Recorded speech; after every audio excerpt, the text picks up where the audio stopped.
Mesdames et messieurs, soyez les bienvenus. Merci pour votre temps. Merci d'être là avec nous aujourd'hui. Le but vraiment était d'avoir cette discussion avec des représentants de la presse nationale et internationale pour parler des dernières évolutions concernant le partenariat Maroc-UE. Et bien sûr, quand je parle des évolutions, le partenariat Maroc-UE, il est malheureusement devenu indissociable avec cette guérilla juridique que livrent certains et qui, de temps en temps, amène des arrêts de la Cour de justice européenne. Ce partenariat, j'espère est un vieux partenariat. C'est un partenariat absolument que je qualifierais de bénéfique pour les deux parties. Juste pour vous donner quelques idées là-dessus, nous célébrerons en 2019, donc on fera une grande célébration, vous êtes déjà tous invités, le 50e anniversaire du premier accord de libre-échange entre le Maroc et l'UE. À l'époque, ça s'appelait la CE. Donc, nous sommes l'un des premiers partenaires de la communauté économique européenne dans le domaine du commerce. Bien sûr, le commerce a gardé une place importante dans ce partenariat qui est devenu multidimensionnel. Juste pour vous donner un exemple, pour donner quelques chiffres, aujourd'hui, on fait à peu près 35 milliards d'euros d'échanges entre le Maroc et l'UE. Sur ces 35 milliards, 21 milliards, pour nous, c'est de l'importation donc de produits européens et on exporte 14 milliards vers l'Europe. C'est-à-dire qu'il y a nous avons une déficit de notre balance commerciale dans les échanges avec l'Europe, ce qui, à mon avis, est logique, vu que l'Union européenne a quand même 28 membres, est très avancée dans différents domaines, a une économie plus diversifiée que la nôtre, et donc nous restons quand même un partenaire, nous avons quand même des échanges importants avec un déficit commercial important. Et les gens seraient surpris parce que si je vous posais la question et je vous demandais quel est le premier secteur exportateur du Maroc, je ne sais pas qu'est-ce que j'aurais comme réponse, mais les gens vont peut-être penser au phosphate, vont penser peut-être à l'agriculture. En fait, le premier secteur exportateur du Maroc, c'est le secteur de l'automobile, l'automobile, mais aussi les produits je dirais, du secteur automobile, que ce soit les câbles, que ce soit des pièces détachées, etc. Nous avons aussi un secteur très important qui est le secteur du textile, donc qui est des produits quand même manufacturés, industriels. Et nous avons aussi, bien sûr, des exportations agricoles qui sont assez importantes. Et les phosphates, comme on aurait pu le supposer. Mais le premier secteur reste le secteur de l'automobile. Ce partenariat avec l'UE ne se limite pas bien sûr au commerce, mais comme je l'ai dit tout à l'heure, il est multidimensionnel. Donc nous avons un accord sur la pêche, et on parlera de l'arrêt de la Cour de justice sur la pêche, sur l'accord pêche. Nous avons un accord aussi sur le transport, ce qu'on appelait le Open Sky, l'ouverture du ciel. Nous avons un accord sur le règlement des différends commerciaux. Nous avons un accord sur Galileo, et nous avons beaucoup d'accords qui sont sur la table et qui peuvent être extrêmement intéressants pour les uns et les autres, notamment ce qu'on appelle l'ALECA, l'accord de libre-échange complet et approfondi, où cette fois-ci, nous allons intégrer les services si vous voulez, on va permettre aux sociétés qui vendent du service d'opérer librement et sans taxe de chaque côté dans les deux territoires. Nous allons dans l'accord de libre-échange complet approfondi. Il y a une clause il y a une partie qui est extrêmement importante. C'est ce qu'on appelle la convergence vers l'acquis communautaire. Donc ça pousserait les entreprises marocaines, les différents opérateurs marocains, à adopter les règles, les normes, etc., les régulations européennes. Nous avons aussi un accord sur la table qui est sur l'accord sur les indications géographiques. Donc comment on protège le Chianti et on protège l'huile d'argan. Ça vous donne une idée, mais il y a tellement d'autres choses à protéger et cet accord-là est paraphé. Il va être bientôt passé au Parlement. Nous avons un accord aussi, ce qu'on appelait l'Europol. Alors comment la police marocaine peut faire partie d'Europol. Nous avons un accord sur la table sur la migration. la réadmission des migrants illégaux, comme aussi la facilitation de visa. Nous avons un accord sur la table sur la gestion de crise en Méditerranée. Comment le Maroc, qui déjà intervient à différents niveaux, mais peut faire partie de cet ensemble qui pourra réagir en cas de crise majeure en Méditerranée. Alors, ceci n'exclut pas, bien sûr, même ces accords, parce que vous pouvez vous poser la question en disant, oui, mais tiens, on n'a pas encore un accord sur la migration, la réadmission des migrants illégaux. Nous ne l'avons pas avec l'Union européenne, mais nous l'avons avec beaucoup d'États membres. Et donc, celui avec qui on a le pays avec qui on a plus d'échanges sur ce sujet-là en particulier, comme vous pouvez le penser, c'est l'Espagne, puisque l'Espagne est la première puissance de l'Union européenne. Je dirais l'entrée si des migrants passent par le Maroc, la porte d'entrée, c'est l'Espagne. Alors cet accord marche très bien, et je peux vous garantir que, je dis souvent, si on ne voit pas les gros titres dans les journaux, parce que c'est votre métier de suivre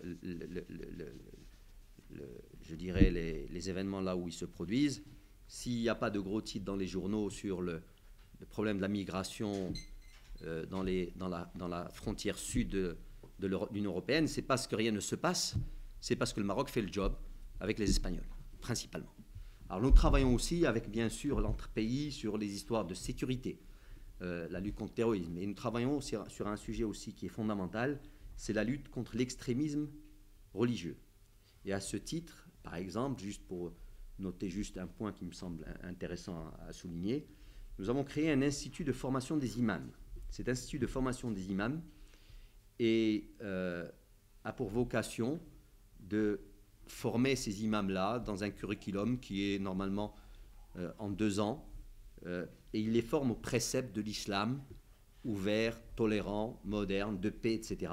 Parce qu'on pense et on s'est rendu compte que les imams sont l'un des vecteurs principaux, je dirais, d'extrémisme ou de non-extrémisme.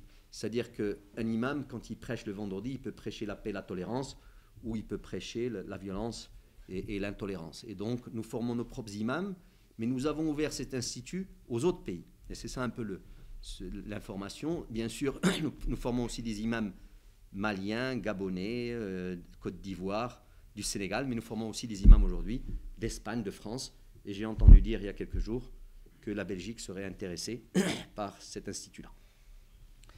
Voilà donc, encore une fois, alors, dernier point que je soulignerai, le Maroc a été le premier à avoir un statut avancé avec l'Union européenne, et le Maroc est vu par les Européens comme un success story de sa politique de voisinage. Vous savez que les Européens font beaucoup de travail pour s'assurer que les pays dans le voisinage se développent convenablement, parce qu'ils comprennent, et c'est bien, mais je pense qu'il y a peut-être un peu de philanthropie chez certains, mais clairement, il y a beaucoup de réalisme chez la plupart, parce qu'ils se rendent compte que vous ne pouvez pas, l'Europe ne peut pas être un îlot de richesse entouré d'un océan de misère, si je peux me permettre de m'exprimer ainsi. Et donc, beaucoup de choses sont faites, et le Maroc est l'un des bénéficiaires de cette politique de voisinage, qui consiste à, en fait, permettre aux différents pays de faire des réformes, d'accélérer ces réformes. Et donc, je pense que les Européens et nous-mêmes sommes très contents de la façon dont cette politique européenne de voisinage marche. Et on peut le voir, on peut le constater sur les différentes réformes qui ont été faites au Maroc, que ce soit dans le domaine de la justice, que ce soit dans le domaine, je dirais, de l'accès aux soins, que ce soit dans le domaine même de la compétitivité des entreprises, etc., etc. Alors maintenant, où est-ce qu'on en est du point de vue juridique? Parce que ce partenariat qui marche, je vous l'ai dit, depuis 1969, a toujours fonctionné convenablement et même, je dirais, très bien. Ce partenariat, chaque fois qu'on avait un accord de libre-échange ou un accord concernant un secteur donné, les Européens comprenaient, le savaient, que pour nous, le Maroc, le Sahara occidental fait partie du territoire du Maroc. Et donc, quand on signe un accord, Eh ben, pour nous, quand on disait le royaume du Maroc incluait ce que vous appelez le Sahara occidental, ce que nous on appelle les provinces du Sud. Les Européens le savaient, et donc d'ailleurs c'est ce qu'ils ont plaidé devant la Cour de justice, d'accord, quand on a parlé la première fois de l'accord agricole et la deuxième fois dans l'accord de pêche. Et quand ils le savaient, il le disait très clairement, savoir que we agree to disagree. Donc ça ne voulait pas dire qu'ils reconnaissaient la souveraineté du Maroc sur ces territoires-là. Donc là aussi, c'était très clair dans la position des Européens. Les Européens ont toujours considéré que le Maroc était une puissance administrante de facto. Ce que nous, on a toujours, bien sûr, terminologie avec laquelle on n'était pas d'accord, puisque nous, on se considère puissance souveraine. Alors, qu'a dit la Cour? Puisque je ne vais pas revenir sur l'accord agricole, mais si quelqu'un a une question par la suite, je veux bien, mais c'est l'actualité, l'accord de pêche. Alors, la Cour a dit plusieurs choses, mais je vais résumer ce qui me semble être les points les plus importants. D'abord, elle a dit, 1, l'accord reste valide, ou l'accord est valide. L'accord de pêche qui a été signé entre le Maroc et l'UE est valide. Ça, c'est 1. Deuxièmement, nous, on aurait été très contents qu'elle s'arrête là, mais elle ne s'est pas arrêtée là. La Cour a ajouté, le Sahara n'est pas couvert, et en fait, parce qu'il n'est pas mentionné. D'accord? Mais elle a aussi ajouté que elle fait référence à ce qu'on appelle le droit à l'autodétermination et au principe de l'effet relatif des traités. Alors, c'est des termes juridiques, mais en fait, le principe de l'effet relatif des traités, ce qu'il dit, quand on regarde, on va dans ce traité-là, en fait, elle dit un État ne peut pas engager un État tiers dans un accord quelconque sans le consentement de cet État. Alors, un peu en gros. Bien qu'ils font référence à ça, alors je ne vais pas rentrer dans une bataille de juristes, mais même si le Sahara est un territoire non autonome, et je reviendrai sur cela par la suite, il n'y a jamais eu un État là-bas, à part l'État marocain. Mais bon, ça, on reviendra sur ça par la suite. Donc, une fois que la Cour a dit ça, nous, le Maroc et l'Union européenne, nous avons pris connaissance de cet arrêt, et nous avons décidé de travailler ensemble pour répondre aux contraintes de la Cour, parce que vous êtes un espace de droit, et donc même si on peut ne pas être d'accord avec ce que dit la Cour a dit des choses, donc on doit respecter ce qu'elle a dit, et donc nous devons modifier notre accord de pêche pour inclure ces recommandations ou ces conclusions de la Cour. C'est exactement ce que nous avons fait pour l'accord agricole. D'accord ? L'accord agricole, ça va me permettre de revenir sur ça. Et en fait, ce qu'il faut que vous compreniez, c'est que la Cour, dans cet accord, dans son rendu sur la pêche, était pratiquement, vraiment, bien sûr, il y a certaines spécificités, mais était pratiquement dans la même position qu'en décembre 2016, quand il s'agissait de l'accord agricole. Et vous me direz, c'est logique, c'est heureusement d'ailleurs, parce qu'ils ne pouvaient pas se contredire, et donc ils sont restés dans la ligne de ce qu'ils avaient dit en décembre 2016. Et juste pour vous donner une idée, quand en décembre 2016, la Cour a dit le Sahara, alors voilà les raisonnements, le Sahara est un territoire listé au niveau des Nations Unies comme territoire non autonome, donc dans la liste des territoires qui doivent être décolonisés. C'est comme ça que c'est listé au niveau des Nations Unies. Et donc, en tant que tel, c'est un territoire distinct du territoire du Maroc. Donc, quand le Maroc signe avec l'UE, on ne peut pas comprendre implicitement, ce que je vous disais tout à l'heure, que le Sahara est inclus. Voilà, donc, mais ils ont ajouté, et c'est ce que, sur quoi on a travaillé avec la Commission européenne, mais ils ont ajouté que c'était possible, qu'il n'était pas illégal de l'inclure, sous certaines conditions, et les conditions sont, 1, le dire explicitement, ce que je voulais dire, et donc c'est ce qu'on va faire aussi pour l'accord de pêche, et 2, obtenir le consentement des populations concernées. D'accord ? Alors, en anglais, c'est of the people of the Sahara, et la traduction des juristes, je dirais linguistes, parce qu'il y a des juristes linguistes du Conseil, c'est le consentement des populations concernées. C'est sur quoi nous avons travaillé avec l'Union européenne, avec la Commission et donc avec la direction générale TAC Sud, parce que c'est elle qui a les règles d'origine, pour adapter l'accord agricole. Et c'est ce que nous comptons faire dans l'avenir pour adapter l'accord de pêche. Voilà un peu cette introduction que je voulais faire, juste pour vous donner quand même quelques éléments de contexte.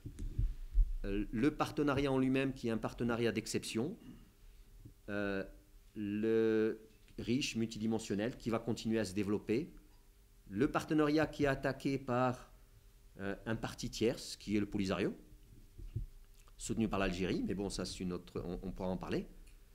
La Cour de justice européenne qui réagit, qui est obligée, en fait, qui émet un jugement suite à ces plaintes ou à ces demandes, à ces pourvois. Et le Maroc et l'UE qui sont rattachés, je dirais qui sont comités, qui sont engagés à préserver leur partenariat, à le développer, mais bien sûr en tenant compte de ce qu'a dit la justice. Et donc à trouver des solutions pratiques pour résoudre ce problème-là. Sachant que, et je crois que je vais le dire, je vais le redire à plusieurs fois, c'est que le problème du Sahara occidental est un problème qui est là, qui dure malheureusement depuis 1975, qui pose énormément de problèmes, je dirais, à toutes les parties, qui ne permet pas à l'UMA de se faire, donc qui ne permet pas un espace régional d'exister, de se développer, de créer de la richesse, de créer de l'emploi. Juste pour vous donner une idée, la Banque mondiale a fait une petite étude il y a un mois à peu près. Elle est venue donc très détaillée, très argumentée. Elle est venue à la conclusion suivante. Elle a dit si le Maroc et l'Algérie faisaient du commerce entre eux, travaillaient entre eux, il y avait une intégration économique, l'économie marocaine et l'économie algérienne auraient toutes les deux doublé sur les 10 dernières années. Donc 100% de croissance. Et quand ils ont comparé les taux de croissance réels, le Maroc avait cru de 30% et l'Algérie de 20%. Donc malheureusement, c'est des centaines de milliers d'emplois qui ne sont pas créés, qui sont un problème pour tout le monde, pour nous, mais aussi pour vous.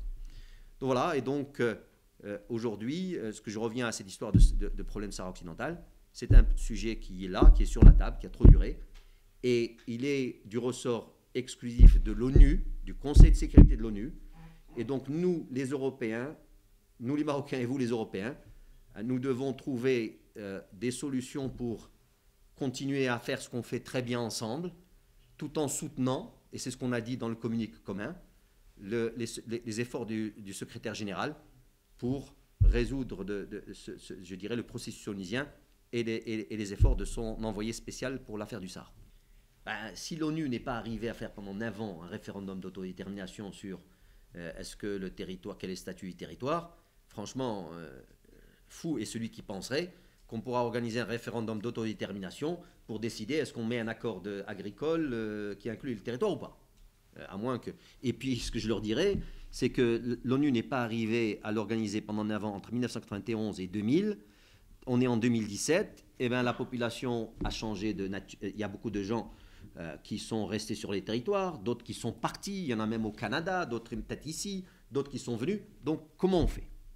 Donc, très difficile de dire on va organiser un référendum. Donc nous, notre réponse est simple, c'est de dire écoutez, nous organisons des élections depuis plus de 20 ans dans toutes les régions du Maroc, incluant le Sahara occidental, qui pour nous c'est 2 régions qui sont sur les 12 régions du Maroc. Nous avons des élections municipales, donc locales pour les municipalités, des élections régionales pour les conseils de région et des élections parlementaires nationales pour le Parlement marocain. Nous avons aussi les chambres professionnelles qui sont aussi des gens qui se présentent, qui sont élus. Et donc, il y a aussi les observateurs de l'UE qui viennent tout le temps. Et donc, vous avez des rapports, l'UE a des rapports qui sont bien faits sur comment se déroulent les élections, sur le taux de participation, etc., etc. Et d'ailleurs, une des choses qu'on met toujours en avant, c'est que le taux de participation dans ces 2 régions-là est supérieur, et de loin, je dirais, à la moyenne nationale, pour ne pas dire que c'est les premiers taux de participation. Ça, c'est la première des choses. Donc, Nous, les Marocains, on sait utiliser les mécanismes de démocratie représentative. On ne sait pas faire autrement. Donc, on va aller à 3 niveaux. On va aller au niveau des chambres professionnelles, de pêche et d'agriculture. Et ça, ces chambres-là sont des chambres constitutionnelles. Ce sont des chambres où les gens sont élus, ils ne sont pas nommés. Et on va leur poser la question, est-ce que vous voulez de cet accord ou pas? Donc ça, c'est le premier niveau, c'est ce qu'on va faire en premier. Deuxième des choses, on va aller dans les conseils régionaux. Et les conseils régionaux, on va poser la question aux conseillers régionaux, est-ce que vous voulez de cet accord ou pas? Troisième des choses, on va aller à la deuxième chambre du Parlement marocain, qui est le Sénat, le sort de Sénat, qui représente les régions, les syndicats, qui a un peu cette flavor de différentes constituants de la société. Et on va leur poser la question. La commission des affaires étrangères de la deuxième chambre, on va leur poser la question. Alors, ce qui est important pour que je vous explique, c'est que nous, on a dit à l'Union européenne qu'on allait faire ça pour toutes les régions, mais on va leur donner les résultats séparés entre les régions. Pourquoi on fait ça, nous, les Marocains? Parce que la population marocaine ne comprendrait pas qu'on singularise le Sahara, d'accord, vis-à-vis des autres régions. Parce que s'il y a un seul, je crois, sujet qui fait l'unanimité, qui fait l'union nationale, c'est bien cette histoire du Sahara.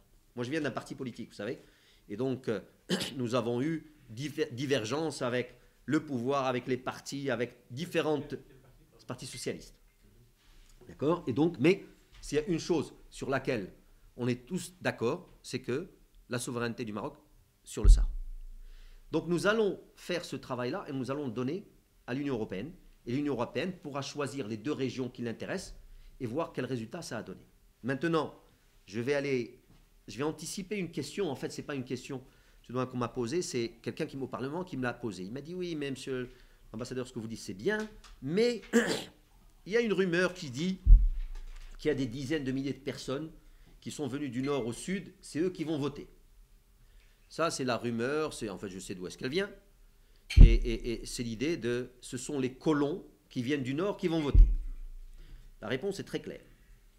Premièrement, ce n'est pas une rumeur qu'il y a des dizaines de milliers de personnes qui sont venues du nord au sud, c'est une réalité. Comme c'est une réalité qu'il y a des dizaines de milliers de personnes qui sont parties du sud au nord, ou d'est en ouest. Chez vous ici, les gens vont de Wallonie en Flandre et même un peu plus loin, et vous ne leur mettez pas une douane et la police entre les régions pour leur dire on n'avait pas le droit d'y aller. Donc nous, les gens ont le droit de circuler librement sur le territoire marocain. Le Maroc a toujours poussé les personnes, les notables locaux, que ce soit dans ces régions-là ou ailleurs, à se prendre en charge. Et donc quand on va au conseil régional de l'Aïoun, qui est le plus grand conseil régional, il y a 39 membres. Sur 39 membres, 36 viennent des tribus locales. Si vous allez à Dakhla, sur 24 membres, 23 viennent des tribus locales. Et donc, ce sont vraiment, si on veut faire cette différence entre qui va voter, qui est-ce qui va donner son avis, eh bien d'abord, c'est en priorité les représentants de ces populations-là, qui englobent tout le monde, mais ces gens-là viennent de ces tribus locales. Quand on prend les parlementaires de ces régions, de ces 2 régions-là, tous les parlementaires dans la première et deuxième chambre viennent des tribus locales. Et donc, c'est à ces gens-là qu'on va poser la question dans les jours qui viennent, est-ce qu'ils veulent de ces accords ou ils ne veulent pas de ces accords? Alors, pour revenir à la deuxième volet de votre question, c'est sur le Front Polisario. Vous savez, nous, on a dit à la Commission, on a exprimé notre point de vue, et on a dit, ce sont des accords qui concernent le Maroc et l'UE, et on ne voit pas pourquoi quelqu'un d'autre interviendrait dans des accords qui concernent le Maroc et l'UE. Et l'UE a été claire, elle a dit, voilà, nous, on fait la différence entre le processus, c'est vrai, c'est vous notre partenaire, mais, vu ce qu'a dit la Cour, il faut qu'on consulte aussi d'autres parties prenantes. Et donc, nous allons parler au Front Polisario à un niveau technique, et vous avez bien fait de le souligner, pas à un niveau politique, parce que l'UE n'a jamais reconnu un rôle quelconque, je dirais, politique au Polisario. Donc, on va le constater à un niveau technique. On va parler à des ONG, que ce soit des ONG pro-marocaines ou des ONG indépendantistes, Et juste pour votre information, vous savez qu'au Maroc, aujourd'hui, sur le territoire, sur ce territoire-là, qui est un territoire contesté, il existe des ONG qui ont pignon sur rue, qui sont indépendantistes. Et alors, ce qui est marrant, enfin, c'est pas ce qui est marrant, ce qui prouve quand même qu'il y a des choses qui marchent, c'est que quand ils sont allés demander, certaines, quand elles sont allées demander le droit d'exister, vous savez, parce qu'en ONG, vous constituez en tant qu'ONG, il faut aller chez le ministère de l'Intérieur pour lui demander un récépissé d'existence ou un récépissé de formation. Je parle sous ton contrôle. C'est comme ça. Pour on n'a pas donné son récépissé. Elle est partie devant un tribunal administratif à Agadir et le tribunal a jugé en sa faveur. Et donc, c'est une ONG qui existe aujourd'hui. Donc, la commission va parler à ces différentes parties prenantes et recueillir leur avis sur qu'est-ce qu'on fait ou on ne fait pas. À la fin de la journée, ce qui est important, c'est qu'il y a une troisième chose qu'on est en train de faire avec la commission, que la Cour n'a pas demandé, et qui va venir donner un peu plus à mon avis, de force à cette histoire de consentement. C'est ce qu'on appelle le bénéfice des populations. Est-ce que ces accords qu'on est en train de faire sont bénéfiques ou pas pour les populations? Alors, d'où vient cette idée-là? En fait, vous savez, M. Hans Corell, en 2002, quand il était dans le service juridique de l'ONU, qui est un Suédois, on lui avait posé la question sur les territoires non autonomes et les territoires du Sahara, et il avait dit, oui, une puissance administrante peut engager le territoire dans des activités de commerce, etc., à condition mais que ce soit se fasse pour le bénéfice, soit le bénéfice, soit le consentement des populations. Et après, en 2008, quand il n'était plus à l'ONU, avait dit en Afrique du Sud, c'est le bénéfice et le consentement. Et je pense que la Commission a voulu être maximaliste, et donc ils nous ont demandé, nous, des informations qu'on leur a fournies sur les différentes activités, et ils vont faire un rapport qui va montrer le bénéfice ou pas. D'accord ? S'il n'y a pas bénéfice, on va avoir un problème, mais s'il y a bénéfice, l'idée c'est que qui pourrait, ou quand quelqu'un s'oppose à quelque chose qui est bénéfique pour les populations, est-ce qu'il a une bonne raison pour le faire? D'accord? Et donc, c'est ça un peu l'idée sous-jacente, c'est d'avoir un rapport qui montre le bénéfice, s'il le montre, et donc à ce moment-là, ceux qui s'opposeront devront avoir vraiment de très bonnes raisons pour le faire, parce que sinon, ça n'a pas de sens de s'opposer à quelque chose qui est bénéfique. Nous ne signerons aucun accord avec aucun pays, Union européenne ou autre, si le Sahara n'est pas inclus dans l'accord. Donc vous voyez, on ne vous demande pas de nous renvoyer l'ascenseur, on vous dit, si jamais à un moment, on ne peut pas signer avec vous un accord où le Sahara n'est pas inclus, on ne le fera pas. Donc vous voyez, c'est pas... Non, mais attendez, je vais expliquer. Alors, quand on l'inclut, c'est ce qu'on a fait avec vous depuis des années. Ça ne veut pas dire que vous reconnaissez notre souveraineté. Et on le comprend. Donc, moi, je vous aurais parlé de renvoi d'ascenseur. L'emploi de renvoi d'ascenseur n'est peut-être pas le bon ici. Je vous aurais parlé de renvoi d'ascenseur si on vous demandait de reconnaître le Sahara. Mais ce n'est pas ce qu'on vous demande. Nous, ce qu'on vous dit, c'est que aujourd'hui, nous, on ne signera pas si le Sahara n'est pas inclus. Vous avez une problématique qui se pose par la Cour. Si la Cour était venue et avait fermé toutes les portes, on serait regardé en bons amis et en bons partenaires, et on aurait continué à travailler sur d'autres choses, mais sur les partenariats, les accords sur lesquels le Maroc n'est pas inclus, on n'aurait pas signé avec vous. La Cour, heureusement, nous a permis, et c'est ce que je disais tout à l'heure, d'adapter nos accords pour inclure le Sahara. C'est ce que nous avons fait jusqu'à maintenant sur l'accord agricole. C'est ce que nous ferons demain, d'accord, sur l'accord de pêche. Voilà un peu, si vous voulez, le fondement de cette relation. Mais cette relation aujourd'hui, et franchement, c'est absolument pas... Vous savez, revenez encore dans l'histoire, et les Européens vous le diront, et les politiques, les institutions, regardez ce sud de la Méditerranée, d'accord, et regardez avec quel pays aujourd'hui vous pouvez vous projeter dans un partenariat solide sur différents sujets. Faites franchement, moi je ne vais pas les énumérer, faites-le vous-même. Plus que cela, ça c'était l'avenir. Regardez le passé. Le Maroc n'a jamais fait défaillance, d'accord, à la relation Maroc-UE. Nous avons eu quelques petites querelles, d'accord, mais nous avons toujours été là. Nous avons toujours été fiables. D'accord? Donc c'est ça, c'est cet esprit-là aujourd'hui qui prévaut. D'accord? Et donc, il n'y a absolument aucun chantage. Il y a une relation aujourd'hui qui existe, qui est bénéfique pour les parties, bien que je vous les ai expliqués sur beaucoup de sujets. D'accord? C'est l'Europe qui gagne plus que le Maroc.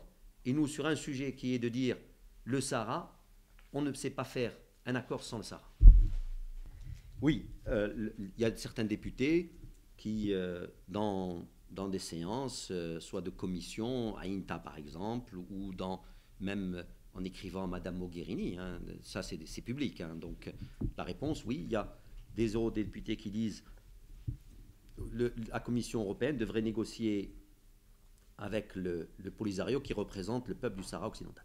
Voilà, c'est ce qu'ils disent. Alors laissez-moi juste vous, parler de ces différents points. Alors d'abord, c'est leur position. Hein. Vous comprenez que nous, on n'est pas d'accord avec cette position. Maintenant, laissez-moi déconstruire un peu tout cela.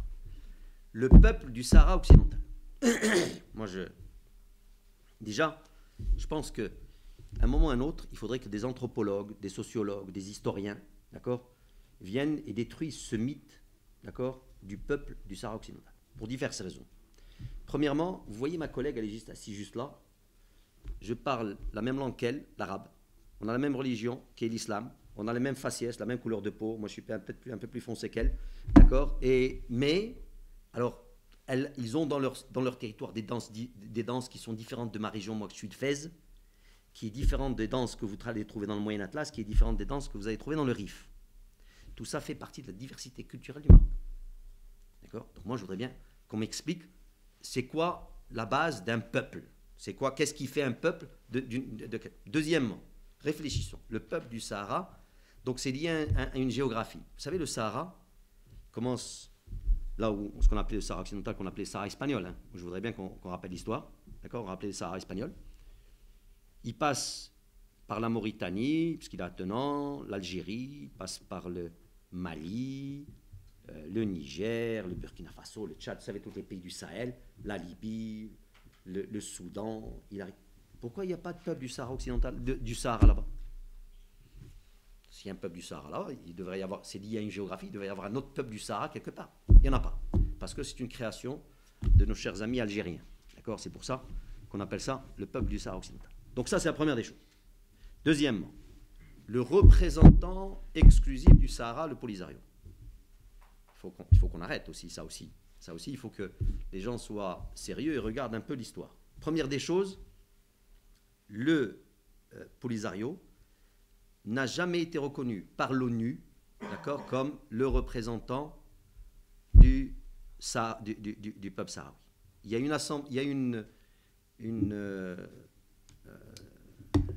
l'Assemblée générale, une résolution de l'Assemblée générale, je vais vous dire le numéro, qui a été en 79, la 34-37, qui a été votée. Il y a eu 85 pays qui l'ont votée, donc une faible majorité. Très peu de pays de l'Union européenne qui ont voté et qui a reconnu un représentant, pas le représentant. D'ailleurs, même dans les PV préparatoires qui existent, hein, vous pouvez aller les consulter, comme ça, ce n'est pas des paroles en l'air.